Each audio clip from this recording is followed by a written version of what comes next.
हमारे शरीर, हमारे 3 शरीर होते हैं। एक ये बैठा है, इसे स्थूल शरीर कहते हैं।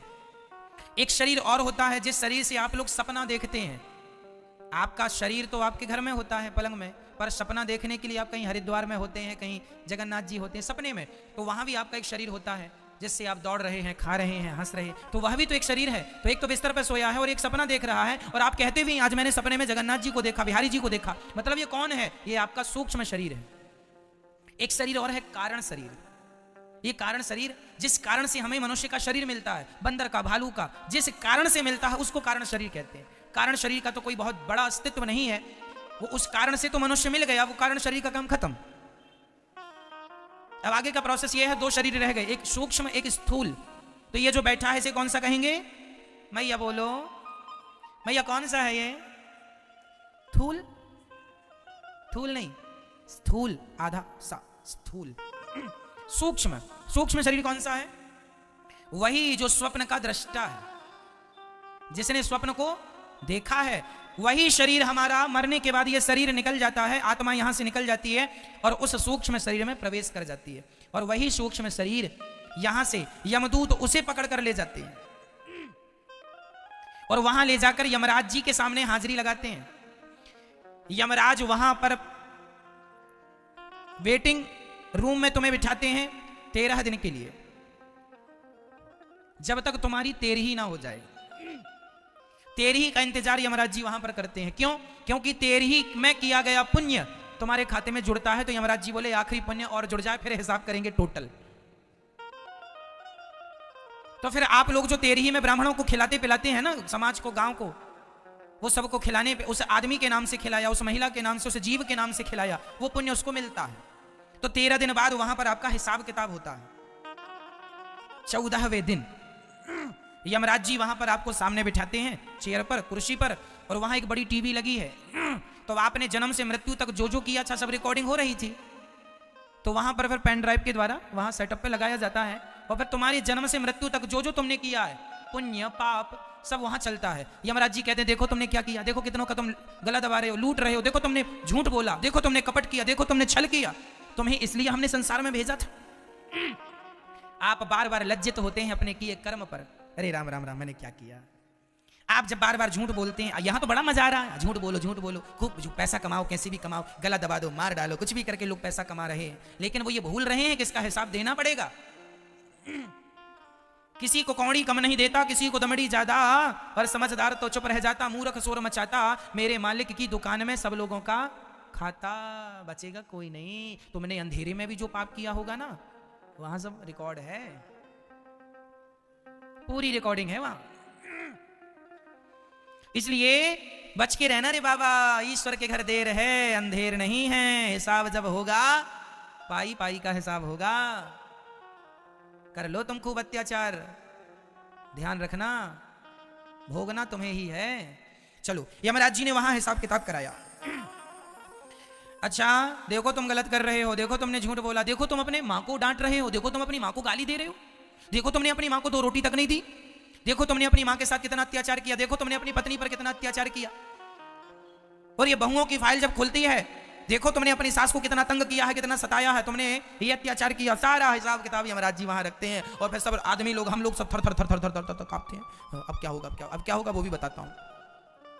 तो अब यमराज जी अपने दूतों को आदेश देते हैं, चलो भाई इनका हिसाब किताब करो कितना हुआ। वहां बिल्कुल अपडेट सॉफ्टवेयर है, तुरंत डाला, हिसाब किताब आ गया, इनके 5 किलो पाप हो रहे हैं और 100 ग्राम पुण्य है। पाप कितने निकले मैया बोल दो मेरी माँ? 5 किलो पाप और 100 ग्राम पुण्य। पुण्य 100 ग्राम, पूरी जिंदगी में 100 ग्राम पुण्य किया, और पाप 5 किलो। कई लोग तो 10-10 किलो करते हैं, पर हम तो यहाँ 5 किलो के हिसाब लेके चले। देखो हम तो समझाने के लिए लेके चल रहे हैं 100 ग्राम और 5 किलो। किसी के 20 किलो भी पाप होते हैं और किसी के केवल 2 ग्राम पुण्य होते हैं, और किसी के पुण्य ज्यादा है, पर सबका अपना अपना हिसाब किताब है। भगवान जाने आप लोगों का कितना निकलेगा। तो वहां पर फिर यमराज जी, अब कितना निकला? 5 किलो पाप। माना कि 5 किलो पाप निकला, तो फिर यमराज जी बोलेंगे आपके पाप ज्यादा हैं, इसलिए अब आपको 84 लाख योनियों में हम भेज रहे हैं। तो तुम्हारे किए हुए पापों का दंड भोगने के लिए कुछ दिन वहां नरक में रखा जाता है। और नरक की यातनाएं दी जाती हैं और फिर नरक से रिफर कर दिया जाता है।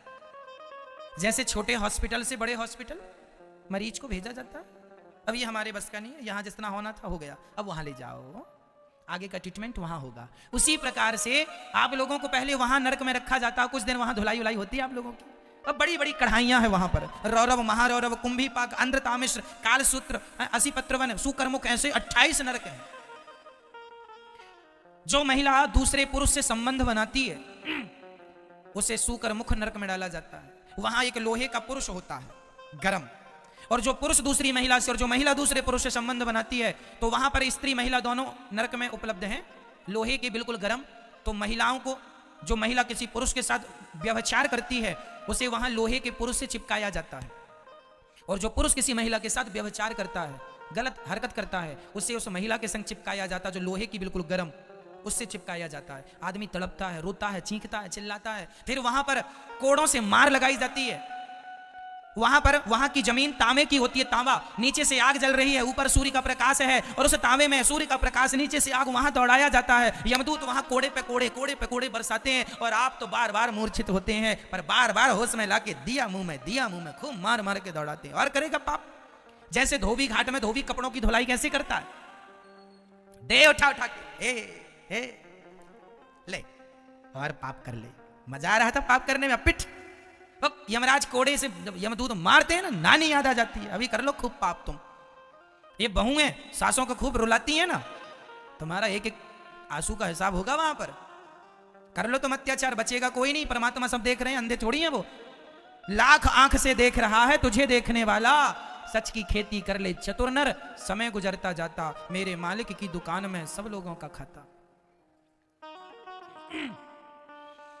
इस प्रकार वहां नरक की यातनाएं देकर फिर 84 लाख योनियों में भेज दिया जाता है। 84 लाख योनियां कौन? नाली का कीड़ा। यहां आओ, नाली का पानी पियो, नाली में रहो, आनंद लो वहां। फिर उसके बाद तुम्हें गधा बनाया जाएगा, ढोते रहो बोझा। फिर उसके बाद तुम्हें सूअर बनाया जाएगा। जो शराब वराब ज्यादा पीने के शौकीन है ना, इनको सूअर बना दिया जाता है। जाओ गंदी नाली में तुम, क्योंकि शराबी अक्सर ना गंदी नाली में जाके गिरता है, तो भगवान बोले चलो तेरा वहीं ज्यादा मन था तो तू वहीं जा, तो फिर उसको शुअर बना के गंदी नालियों में। अपना आप लोग भी यदि शराब वराब पीते हैं तो अपने लिए देख लेना कि भाई हम यहां पे आएंगे।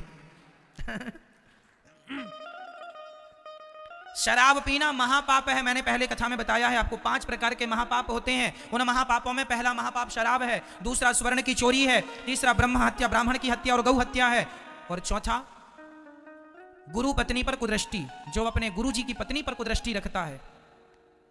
ये 4 महापापी हैं। और 5वां महापापी वो जो इन चारों के संग उठता और बैठता हो और संबंध रखा हो, वो भी 5वां महापापी है। शराबियों से रिश्ता रखने वाला भी महापापी कहलाता है। इसलिए ये 5 प्रकार के महापापी को घोर नरक जाना पड़ता है, बड़ी यातनाएं सहनी पड़ती हैं, और इसके बाद फिर आप लोगों को फिर वहां से निकालकर नाली का कीड़ा, सूअर फिर बनाया जाएगा।